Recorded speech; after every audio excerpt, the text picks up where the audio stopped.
Hi, it's Errol Parker here, just letting you know that we recorded this podcast a couple weeks ago. We had a few topical, time-sensitive episodes come up, so we released them before we released this one. This one's a couple weeks old, but still, it's evergreen, it's timeless, and here we go.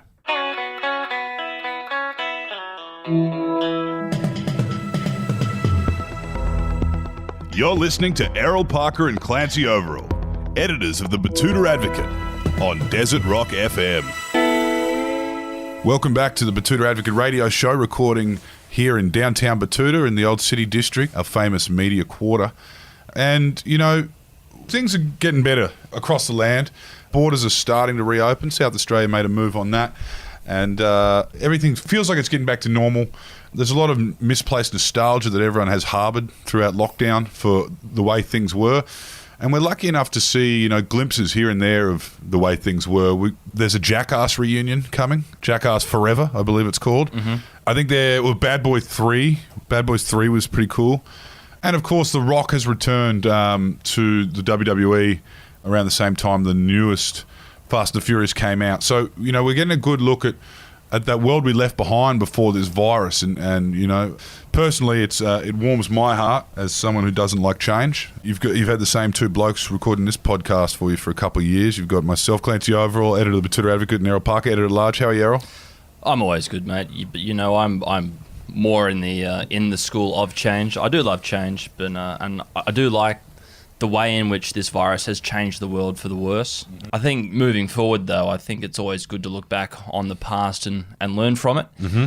And look, I think today we've got a really stellar example of that. Mm-hmm.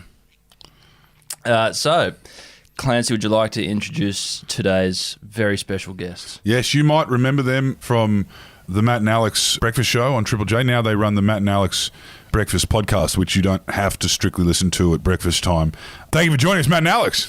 Boys, pleasure to be with you. Bad Boys for Life is the new film coming out, official title. Life. Yeah. And I think it is probably a good example because I think, Matt, you're probably the Will Smith of our duo and I'm the Martin Lawrence of the team.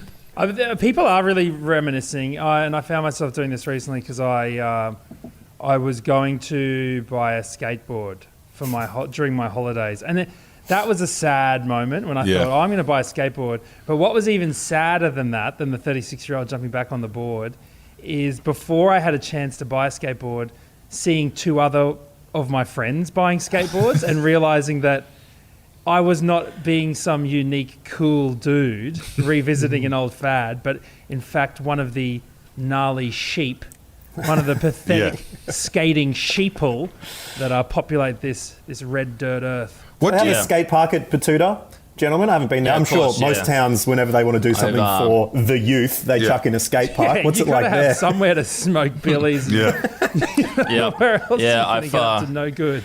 I've taken my push bike down there a few times. It's very challenging, but and look, I thought because we won the Cold War, I was never going to suffer the indignity of riding a push bike in public. You know, like. We won, we can all have cars, we can all have big cars that use a lot of petrol, blah, blah, blah, blah, blah. But look, this pandemic has put me on the bike, and now that it's over, I can get off it. Well, the drink driving charge also helped that. Yes. Yes, didn't get a Section 10 for that one either. No. That's going to ruin me going to fucking... Hawaii on a working holiday for the rest of my life. You would have probably been boozing with the cop at the pub that pulled you over in Batuta. Well, you know, they send these kids from the city out who are used to policing. Like, you know, the most recent cop came from Maroochydore, which if you'd be familiar, Matt, as a Queenslander, but it's kind of like it's the hinterland of the Sunshine Coast where they have extremely violent taverns. So he's used to riffraff, and when he's not met with it, he starts looking for it in Batuta, and that's why, you know, such esteemed local community figures like Errol Parker end up getting pinged for drink driving. He'd only had I was 6 driving or 7 home schooners. with the cop, and we sometimes play this game where we kind of lean out the window and we try and throw empty beer bottles at the guideposts on the side of the road. And he said, "Oh, mate, how about you just hit one with the corner of the bull bar?" And I was like, "Oh, sure." And I went out onto the shoulder and I hit one, but it turned out it was just a bloke in a white coat. So he's So this bloke's He was a frontline ended worker. up with an old-fashioned doctor's light on his head and a stethoscope. I've bounced, he was a climate scientist, so I've bounced him into the table drain. He's got, a broken hip and a broken back, and the magistrate, he threw the book at me for that one. But that said, he was lauded by the Murdoch newspapers He was a left-leaning judge. Yeah. They would have given you an Order of Australia head of Sony for those kind of actions, I would have thought. A week ago they would have. He was left-leaning too, because I think that he was hit by a car and got a broken hip, and his left leg's a bit shorter. Yeah, right. Really, like left-leaning in the truest sense of the word. Now, Matt, back to your skateboard purchase. What do you think that is? Do you think that, aside from being, a sheep and influenced by other people on social media, do you think that was like a want for the simplicity of life before you could afford eating at a nice restaurant, where it was just like skateboarding was a cool way to spend your day? For me, it's like, what can I do that's not drinking? Yeah. That's basically what I was in a phase where I was like, okay, it seems to be I'm either working or boozing. So what is there possibly in between in this current lockdown world that I could do? And they just locked Cannabis. Bondi out of my radius. So I couldn't do it. And I'll have you know that I am quite the keen skateboarder from a long time.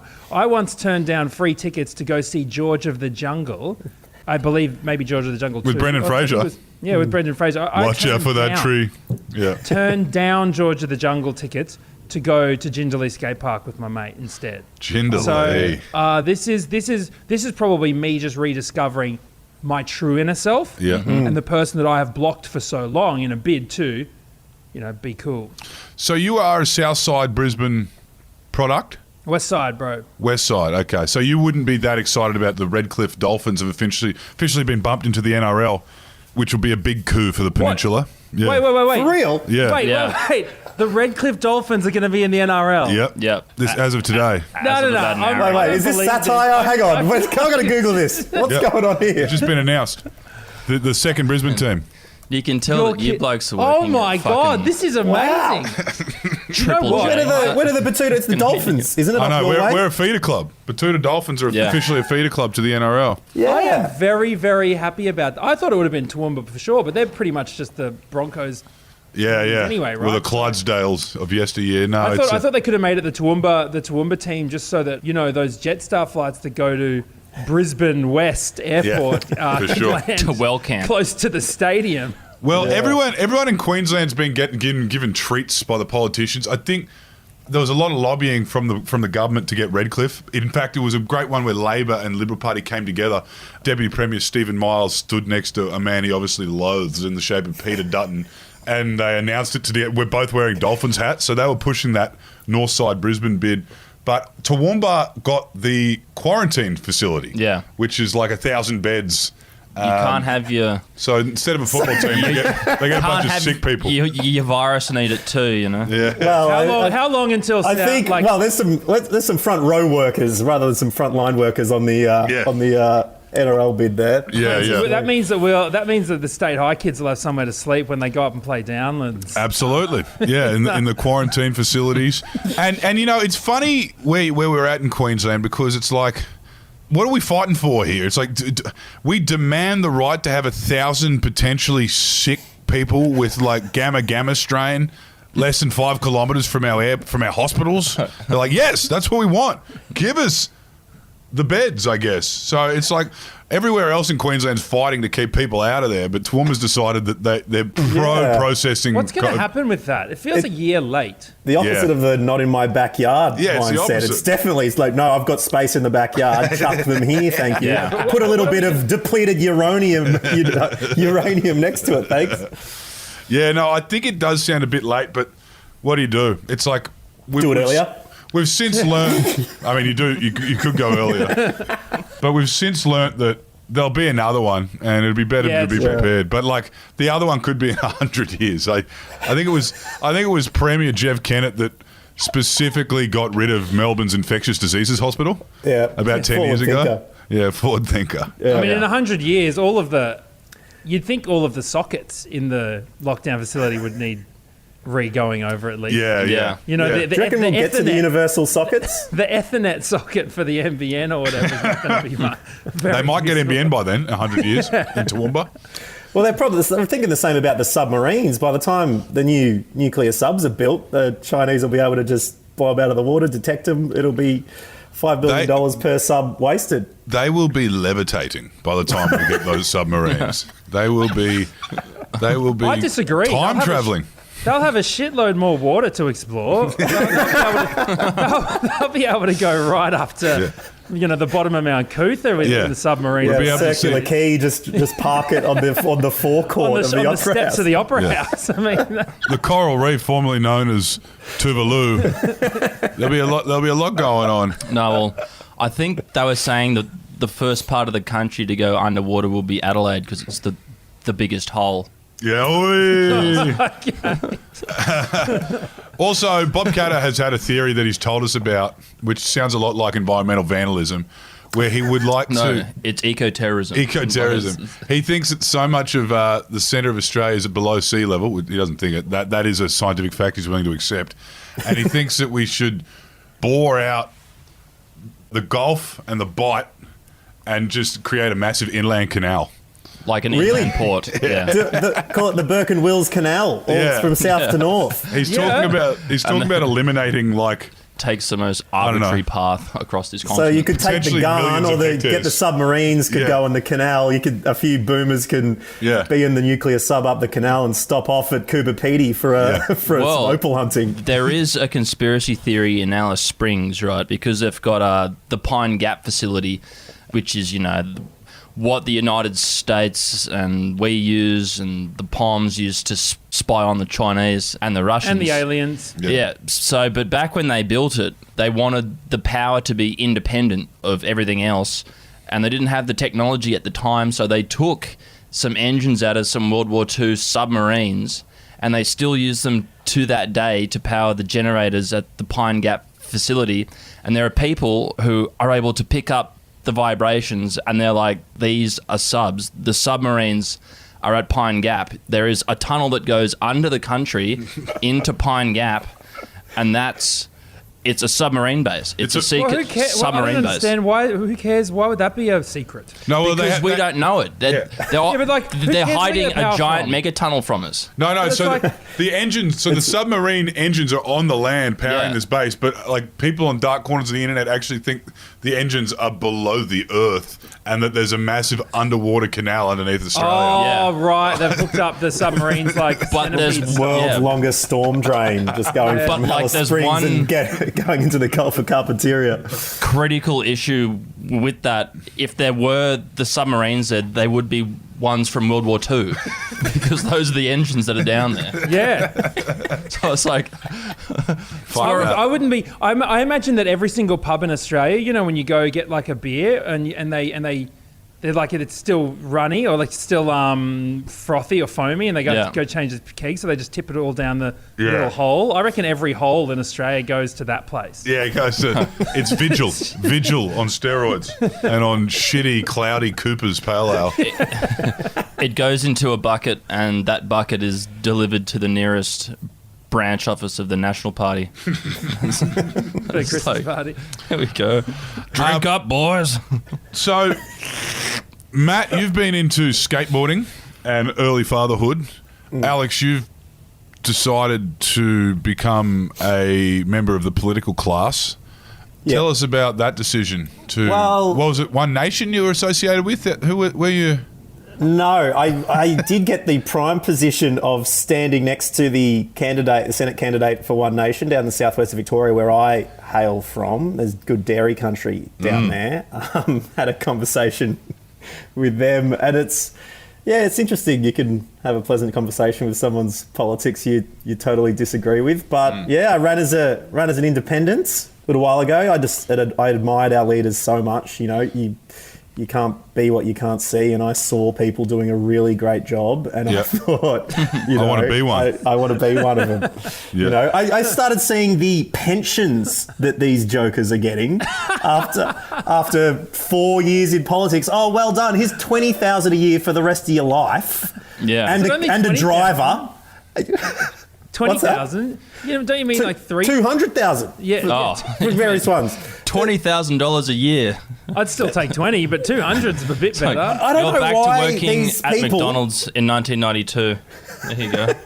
I don't know why these people in Canberra can't save for retirement, put their hands up in the industry super funds in the same way that we do, I mean, it's almost ABC levels of, job for life kind of stuff, isn't it? Or I've heard some interesting stories about the bordering. ABC having, guys that started in the 60s or whatever, and they're the lighting person on Play School, and they just retire absolutely minted. Me and Matt, when we were working at Triple J, went down to Play School at one point, and there was a very old dude, I had no idea about this, who's there. He's sitting on a grand piano, and the people are there making the little pipe cleaner stuff, and he's watching it, improvising the piano live to what's going on. I thought they had the soundtrack or something. No, it's an old guy that they couldn't fire who's still there playing the piano as Jemima, picks the arch window. I was watching an episode with him yesterday. That's my life now. I'm watching that guy. He was playing along with Alex Pappas, who was playing the big double bass. So are you guys still on the books with the public broadcaster? No, I missed out on my long service leave. Yeah, you didn't. You don't pop in once a year to host like an episode of Backroads. No, actually, if anything, it's the opposite. I bloody messaged Lewis Hobber to get on his show. No, he still hasn't replied. Oh, right. Not even oh, sorry, I'll check with the producer. Yeah. Literally nothing. Yeah. I couldn't believe it. That's a betrayal for someone that you mentored so closely. Mate, we messaged. We actually message quite regularly. And this is the last message I sent, and he hasn't messaged me since. Yeah, that's stone cold silence. No, they've shut the door on us since we've been. I mean, I managed to get back in for 6 months, hosted the lunch shift. Lewis McCurdy, a very hard act to follow in that particular shift, but got the lunchtime legends there. And, the difference between Triple J lunch and Triple J breakfast is it's your peak, diehard fan time. Yeah. Okay. Yeah. That 12 till 3, you are on some of the filthiest worksite radios. Yeah. Welded in. You're welded in. Exactly. They've popped the mask down and they have got that dial welded to it. And it's some pretty fun times in the midday hours where they dare to play a song over 4 minutes in length. You can really push the boat out a little bit then. I'm guessing not so much Kid Leroy at that hour. More kind of Bad Dreams. Oof. Yeah. Get me as close to Triple M as you fucking can, but don't give me it. Friends of Rob. I fucking hate that MG. She's too outspoken for me. That's it. But it's tough at being the independent politician route, boys. Yeah. So I'm just waiting and wishing and hoping. Speaking of not replying to messages, I wanted to get in touch with you boys. I think the Batuta Party in the Senate, I think we need to get it going. I've had some chats with some people. We're willing to, there's some big fundraisers, some great candidates. We need, you've conquered beer. You've conquered rugby league. Correct. With your feeder club. You've conquered print media. Yep. When are you going to get a seat at the table? Well, the thing is with politics and media, you can do a lot more and you have a lot more of a say by not involving yourself in the political process. It's more about, I guess, influence. And if we wanted to get involved and go to Canberra, we'd just do it as journalists and tell people what to think. And, as we've always said, we want to get the newspaper to a point where we get to decide who wins wars. Yeah. Is that on the mission statement? I don't know. If you become one of them, then you become everything that you hate. I mean, I think I would much rather charter a helicopter, go to Parliament House and jump out of it and try and land in the courtyard in front of some politicians. So at least they have that in their memory forever of me hitting the concrete at terminal velocity right in front of them. Absolutely, make them feel alive. Then they'll say, I'll take that as a a move on to the next press conference. What the hell was that? Yeah. Oh, it was just a newspaper journalist. That's fine. Or alternatively, you could just raise $5 million and give it to a lobbyist, and then he'll go to Barnaby Joyce's office and tell him what to do. The absolute Or you buy a little bit of water $2 million worth of water and sell it for $80 million. That's pretty good profit on. That's the Bitcoin of the Riverina right there. Quite the cream. Tell you what, you could aim for the New South Wales upper house because no one knows what they look like or what they do. They do fucking nothing. And is that where Latham is? Where's he? Yeah. He's in the New South Wales upper house. He's on more than a federal one, and they sit in this fucking tiny red room and yell at each other for 20 minutes a week. Then they go and play golf or something, you know. Is Fred Niles still there? That mad Christian? Oh, yeah, man. Yeah. I think he's in his last term, but he is blowing a fuckload of blue smoke. There is fuck all going on between his ears anymore. Mark Latham should be remembered as the man that brought down Gladys, by the way. Like, people forget that. ICAC. It was like she'd putting it to bed with the bad boyfriend narrative, and everyone kind of copped that. And kind of the news cycle moved on. We're back into the pandemic. And then Latham got up with parliamentary privilege and said, someone told me that Daryl Maguire had a key to Gladys's place, which means he was more than a professional fucking associate. And it was just exploded. It brought it up again. Is that what he said? Did he say that Daryl had a key to Gladys's place? Yeah, that was Latham. Yeah. Parliamentary privilege. Again, well, the one thing why I ran for Parliament, just to get my hands on a little bit. There's a little morsel of that parliamentary privilege. What even is parliamentary privilege? Because I saw that was one of John Barilaro's defences against friendly Geordies. What is parliamentary privilege? It's basically a place where you can say whatever you want. It doesn't have to be true, and you can't be sued for it. It's like you can't be held liable for what you say in Parliament unless it's something with a legal recourse or something. Like, you could just hop up in Parliament and say what Darren Hinch did and just goes, all right, the following people are pedophiles. Yeah. And then just as he was about to do that, he was like, I'm not doing that anymore because I've just been threatened. Yeah. Not with legal action, but probably with a high-powered rifle. I'm not going to say this anymore. It's really up to ABC 24 to quickly change. We're just going to interrupt that now to go to the Chief Minister of fucking Canberra has something to announce about a light rail. So let's go there. Supermarket in Wannon. Oh, man. What inspired you guys to get the gang back together, Bad Boys for Life? We really enjoy talking rubbish together. Yeah. We have fun hanging out, and we found podcasting being a really great way to do that. And we think, Netflix, Stan, Paramount Plus now have taken over your Channel 9s and your Channel 7s. It's only a matter of time until people go, wait, I don't have to get up at 6 a.m. to listen to Fitzy and Whipper. I can put on Matt and Alex at a time convenient to me. Yeah. And so, that's how we sort of started the discussions around it. Yeah. I would say money. Yeah, money's But the thing is, I was thinking money the whole time, and then Dyso, I remember we had a phone call, and I was kind of like, is it worth doing it, blah, blah, blah. And I was like, why would you want to do it? And Dyso said, well, because I think that we will have a lot of fun together. And I was like, oh, that. Yeah, of course. And then I was like, of course, I'll actually enjoy myself. Yeah, let's do it. And I have. It's been like the best. It has literally been the best thing to come out of the last 18 months. Yeah. For, because we did it before. We'd said we were going to do it before the pandemic. Yeah. And then everything hit, and I thought it was going to go away, but it actually just turned into an even better opportunity. Although the anecdotes suffered, boys. I don't know if you felt the same in lockdown. There's only so much talk about, isn't it weird when you're washing the dishes and this happens? Yeah. Or do you guys keep your cutlery in this order, or do you go fork, spoon, knife, or do you go that? Hey, we didn't none of this. I was in Thailand last week. So hard about it. You were like, yeah, this has been talked about. I was like, I find it interesting. I bought a skateboard the other day. But I'll tell you what, we knew we were in a different ball game because back in Triple J days, we weren't allowed to accept anything.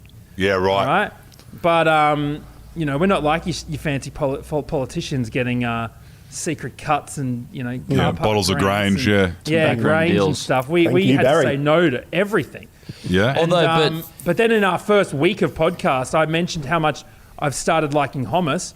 Next minute, 12 cases of hummus turn up. I'm like, all right, let's go. Hummus for weeks. Let's see how much I like this. Is there an ICAC at the ABC though? I mean, like, surely you would have been able to find a way. Well, we talked about recently on the podcast, got an email, this is a long time ago, like 18 months ago, saying we're investigating whether people at the ABC have been underpaid. And they've come the independent auditor to come in, which all of us. They're probably paying more than they would have paid the staff. Tell you what. Yeah. Goodness. So they're coming in and they're like, we're checking. Months go by. Just an update. We haven't figured it out yet. We'll be in touch soon. Keep going. Finally get the letter. Scroll down. We have a decision. Open the PDF. Enter your password, and you will unlock this decision. I feel like I'm on Deal or No Deal. I'm about to pull the suitcase down to check if Dyson, working there for 13 years of the Triple J, has been underpaid. Has come up. You have not been underpaid. And I'm like, oh, damn it, unbelievable. But Okine, different story. $9.60 though. How much? $9.60. Oh, okay. So, and they rounded up to 10. So that's some sweet taxpayers roundup. Thank you very much. I'm going to treat myself to $9.60. Yeah. Did you? I just going down to Long Bay for that, I reckon. Yeah.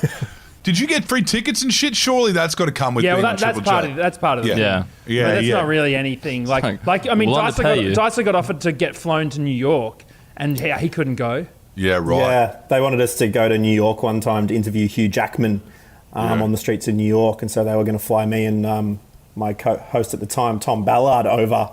But we didn't know about it, and they just told us months later that was on the table. I'm like, oh, this is there's too much integrity going on around here. Thank you very much. I tell you what, you do get invited to sweet like booths in, at gigs. Yeah. So when you do go, you're not just like, sometimes they'll invite you to like the nice booth. Yeah, so it's like, hey, Matt, thank you for coming to this client liaison gig. Do you want to go over there and get as fucked as possible, or do you want to stay here? Go in the nice fancy booth with the...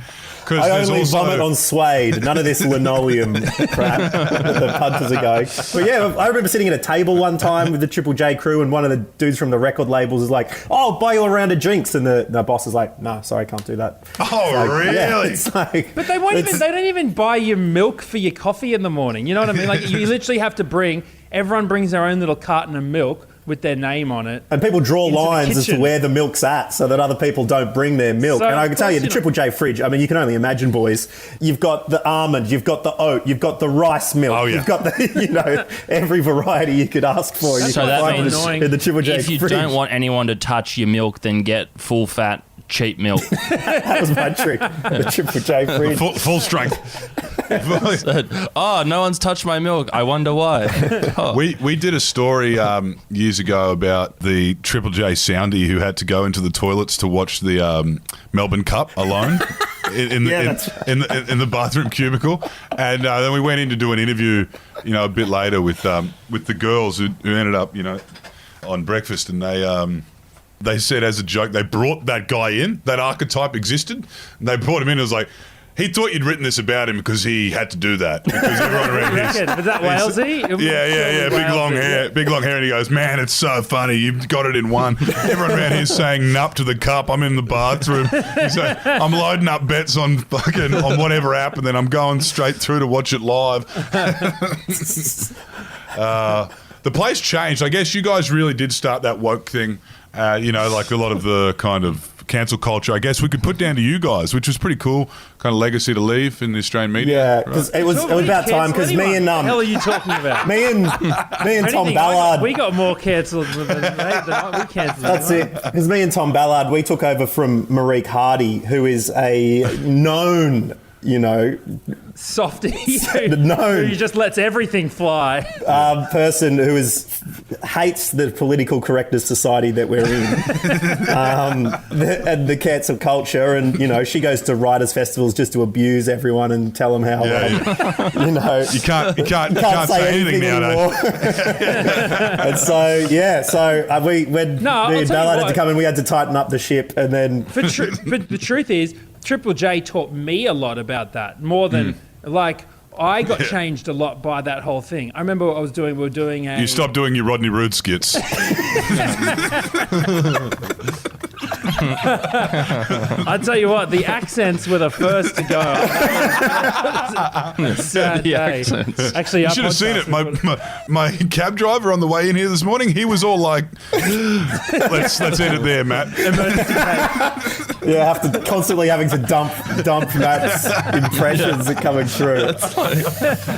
No, but I remember getting saying, and this was just this is the first time it happened for me, where I was like, oh, I've got to understand what I'm actually saying, because I was talking about on this day, and I was like, oh, on this day, and I was literally just reading off a website, and the website said, on this day, Ellen admits to being gay, right? And so I just said what the website said, and then afterwards, I got all these messages being like, hey, what you've said there is completely wrong and really inappropriate, because you don't admit it. Yeah, exactly. You don't admit something like that. And I was like, you got me.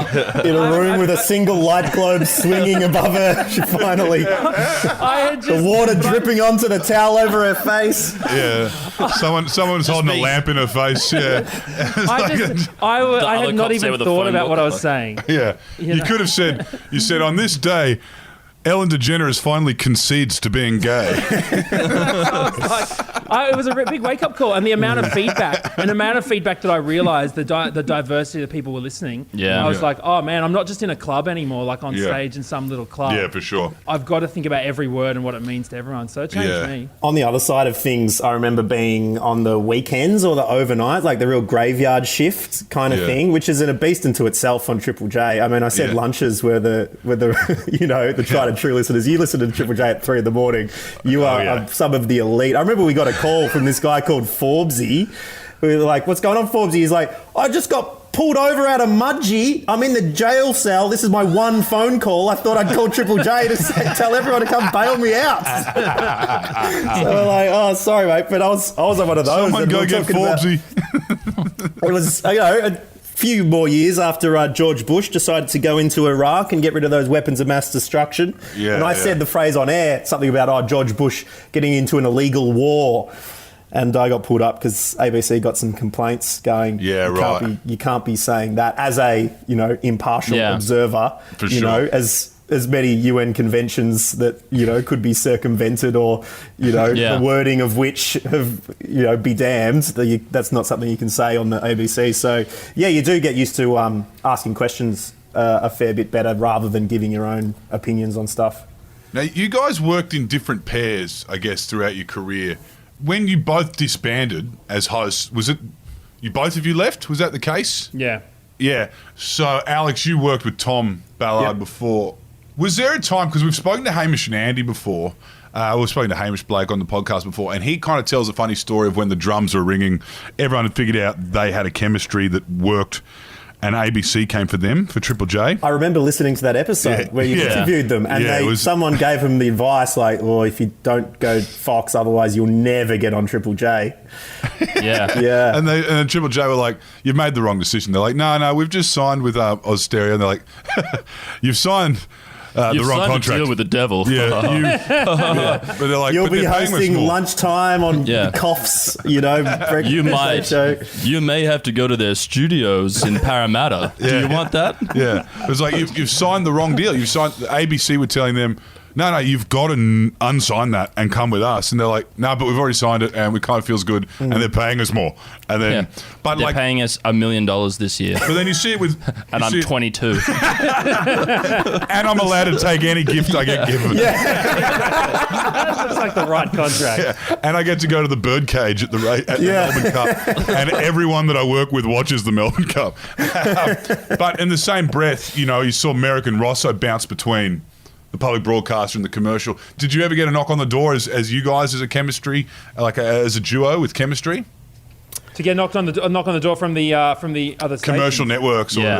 No, I got approached about a couple of times as solo before. Well, this would have been before I joined Triple J. Yeah, right. But that was for things like just hitting me up for regional or Perth or something, stuff like that. Yeah. We never got tried to get poached. Yeah. It's quite funny as well, because I remember thinking about, it's interesting that I genuinely think that they're outside of Triple J, they really don't care about what goes on at Triple J at all. Like, you can feel it in the building with the amount of people who listen, whether you're broadcasting on the Hottest 100 or, the Triple J Facebook, something blows up, or just seeing people in the shops who come and say g'day and, whatever, what's your just asking what's your favourite like a version out of nowhere or whatever. But outside of it, I don't think they really understand how big it is as an organisation, and a cultural touch point. Like, I remember one survey when I think it was our second year of breakfast, Triple J as a station was the second most listened to station in the whole of Sydney.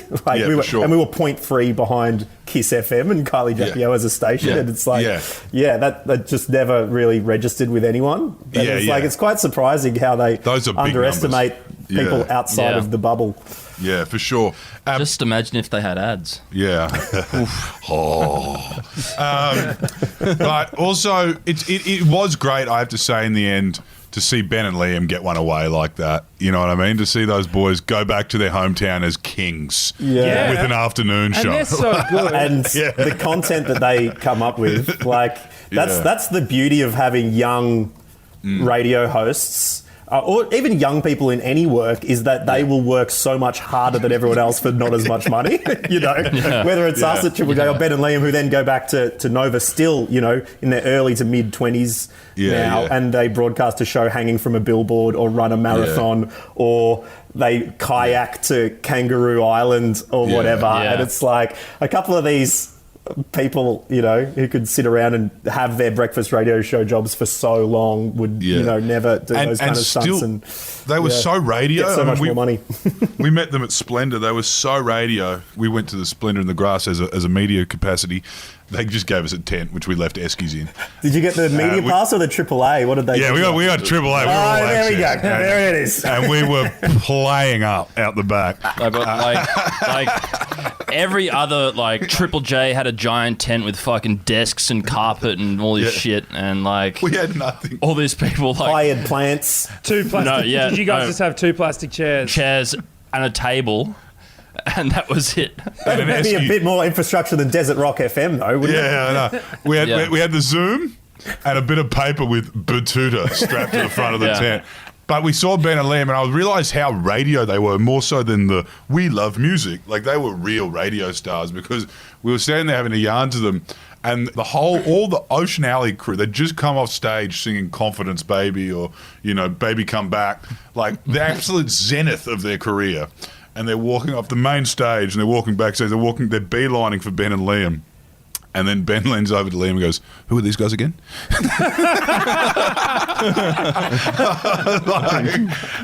The fact that you don't know who the number one on the Triple J Hottest 100 looks like just shows how good you are at radio, because you're talking about them every day. Oh, man. I love those guys. I think it's one of those things. I think it's funny that people, one of the things, I remember I felt like I gave them the wrong intro to the whole world of Triple J after, because they came along, they were about to take over us. I remember they came back to my place one night after our Christmas party, and it was just such a big night, and it was really messy. Me and KLP got into an argument about, stupid stuff, and there were tears, and they were just sort of I remember Liam just sitting there going what have I gotten into? This is the world that we're in. And people are yelling in the room. And is that the night Gemma Pike busted a rib walking out as well? But anyways, I always think it's funny because those guys did so well, especially by the end, and they're such I really love those guys. Yeah, and I've genuinely loved every single breakfast crew that have come after us and before us. And it's funny how it gets more and more difficult. I think Will Anderson, I remember, I think when we first started, told one of us that out on a Friday, he'd listen to the last song of the breakfast show driving out of the studios and going home, because there's nothing else to do. You don't need to post on socials. You don't need to film anything for Snapchat. YouTube, you don't need to do this. You're not going down to... People don't get in... They had the phone number... And that was it. And when they voted in the Hottest 100, you had to go down to your local Collins booksellers and type it in the phone at the shop so you could order it. But now there's so many different ways to get in touch with people. You're giving so much of your time to all these different areas, and it would become so difficult to keep up with that, particularly when feedback is negative for no other reason that you are different and people don't like it. But also, one of the biggest mistakes I think people make, general public who are fans of Triple J, not realizing that you are friends with everyone. Literally, like all of the hosts, everyone. And someone will be like, oh, mate, you're so much better than so-and-so. And you're like, they're my friend. And you know that someone is going to say the same thing about you to the next person. And you're like, we're all friends. Wait, I don't know. Is he a fuckwit? Is he a fuckwit to work with or what? I remember thinking at one point, sort of realizing, because Triple J Facebook can be one of the most toxic places around. Who? The comments. Kendrick Lamar. Who? The comments under it can be crazy. And the weird thing is that all of these people have their idea of what Triple J should be, and they're writing these negative comments because they dislike it. Unbeknownst to them, it's like, it was one of the reasons I think that Triple J did have these bad feelings around it was because of these people who wanted it to be good, but their way of doing it was just writing every thought that came into their heads up on the Facebook. Also, like, you're the reasons Triple J is bad at the moment is because it's that dreadful vibe around it on the social media. It's some really not self-aware people. A lot of people who are feeling real, like, they don't know how they're feeling about turning 40, and Triple J is to blame for that. No, like...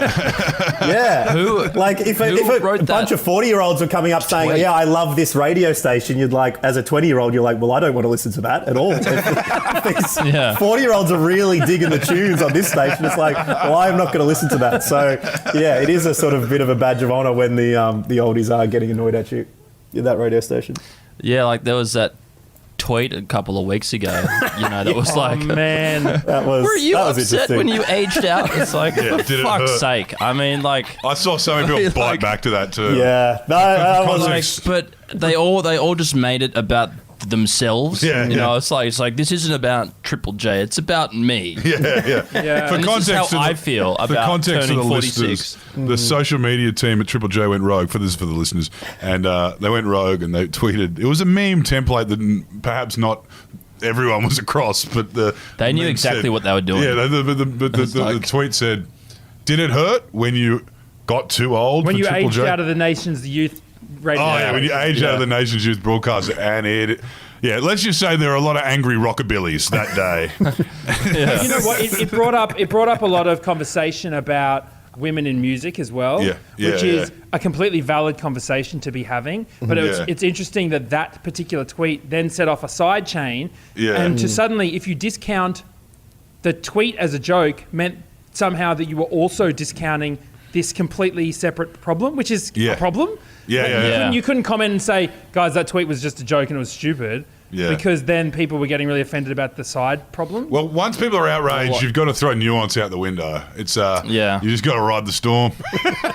No, but like all those people that were going on, like, this is ageist. This is a big issue with ageism in general. But like, we as a nation have just spent $500 billion locking everything down for 2 years to protect people over 50 from a very powerful flu. I mean, so at the very least, they can cop a little bit of joke.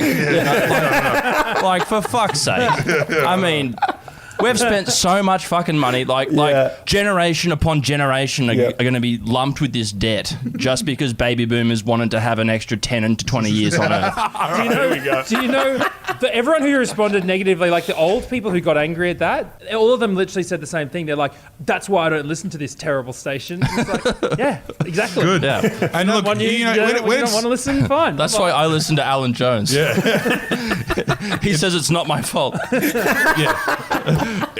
We don't expect you to listen. It's not your fault, Graham. Shut up. Don't fuck with me, man. We don't expect you to listen to the youth broadcaster. We don't expect you to, just as much as you don't expect a 20-year-old to live in an aged care home. It's like, there's different courses for different horses, and you're blowing a bit of smoke, so maybe you're not going to like this song by the Kid Laroi. I don't know. Yeah. There is so much nuance on those things because there's such a valid conversation where, Triple J could continue playing your Kanye's as a 40-year-old man, but your Sarah Blasco's sort of move over to a double J kind of thing. Yeah, for sure. Like, what's going on there? But there's also, like, a tweet like that is like, it's the history of Triple J. Like when you play Express Yourself by Public Enemy because they came in and banned F the Police, it's doing things that, people don't like, and they're the things that you hold up. But there's also it's interesting working there because you do, when Merrick and Rosso, there's a button in the studio that says do not touch, and they're like, I wonder if we touch this. And they did. The studio goes dark, except the mic was left on. And you could just hear them panicking. The producer comes in and is like, what the F was that? Like, what are you doing? What are you doing? They're the things that you play. But then when you're working there, it's like, well, actually, no, we can't do this. And there are rules around it. But then when you break them, they're the memorable times. It's a really interesting cultural institution. Who tweeted it? Do you know who did it? Who did the tweet? Oh, I don't know who's running the Twitter at the moment. I'm not sure if it's Angus, if we could get stuck into Richard Angus Kingsmill. or if he's left. Yeah, it must have been. It was Kingsmill. Just the most ironic tweet of all time, isn't it? He definitely read that article that Errol wrote about how he scraped the bong residue out of the June rat's billy for stem cell research to remain young. The most offensive part of it. The most offensive part of it was that you said that he was a Rabbitohs fan. Well, it's been a great yarn today, boys. We've actually got to get back in and start writing about this new NRL franchise. Yeah. You don't want to be... who's going to be putting up the articles when breaking news like this happens? You got to get straight on the gram. Can we workshop some titles now? What are you thinking, boys? Anything about the return of the king, that kind of... Yeah. Earlier this morning, we said that Peter V'landys, the ARL commissioner, had to explain what Redcliffe was to New South Wales. So he said he basically said it's Queensland's Cronulla but less white. What about the who's the coach of the Broncos at the moment? Could we Kevy? Can we get them? In Japan at the Cove, trying to take out the Dolphins for a year. I saw Kevy last time I was in town at a fish and chip shop on Park Road. He ordered the calamari and chips. I'll tell you that much, okay? That's some high roller shit. In Kevy's pack, that's for sure. That'll get him out to Dolphin Stadium. A big old 6-pack of the crumbed ring. Fuck, that sounds good. Harpoon Harry. Oh, is it Harry's Diner up there in Caxton? Yeah. Harry's fast food. Thank you for joining us, guys. I'm glad we got to have this yarn, and hopefully see you around at the podcast awards. Oh yeah, we'll catch you there. We'll get you. We'll get you on ours as well. Hey. All right. Beauty. Okay. All right. And let's do it. Go Dolphins. Go Dolphins. Go Dolphins. Yep. Up.